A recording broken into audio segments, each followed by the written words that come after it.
Puis il dit, et fais l'aumône, sans excès ni orgueil. Certains pourraient dire, mais je comprends que l'aumône peut être faite par vanité. Que la personne fasse une aumône par ostentation, par exemple, pour se montrer, ou autre chose semblable. Et il n'y a pas de doute que ceci est une chose blâmable. Mais est-il possible qu'il y ait de l'excès dans l'aumône? La réponse est oui, cela est possible.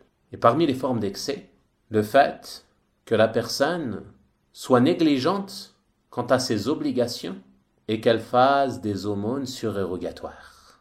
Combien sont ceux qui sont très généreux avec les gens, font des aumônes, invitent beaucoup leurs amis à manger ou autre chose semblable, alors qu'ils négligent les dépenses envers ceux qui sont à leur charge parmi les épouses et les enfants. Malheureusement, ceci est une chose très répandue.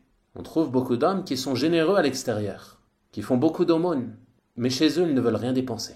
Il n'y a pas de doute que celui-ci sera dans l'excès dans ses aumônes, et qu'il sera préférable pour lui de consacrer ses aumônes à ce qui lui est obligatoire, en dépensant pour ceux qui sont à sa charge, et ne pas les négliger. D'autant plus qu'il y a un grand mérite en cela, et que la meilleure aumône que l'homme puisse faire est de dépenser pour lui-même et pour ceux qui sont à sa charge. Car même la bouchée de nourriture que tu places dans la bouche de ton épouse, ceci est une aumône, pour laquelle tu es récompensé, comme il est venu dans le hadith. Les dépenses que tu fais pour tes enfants, ce sont des aumônes pour lesquelles tu es récompensé, bien que ce soit une obligation pour toi. Tu es récompensé, tu dois être conscient de cela. Au moment où tu fais ces dépenses qui parfois peuvent te paraître difficiles, rappelle-toi que ceci est un bien par lequel tu te rapproches d'Allah subhanahu wa ta'ala.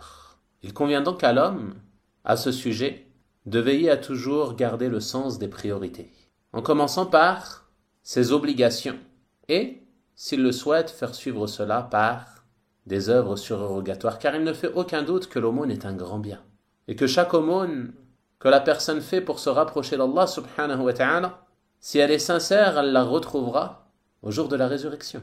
Et plus la personne fait d'aumône, plus elle sera récompensée. Mais malgré tout, tu dois toujours garder le sens des priorités.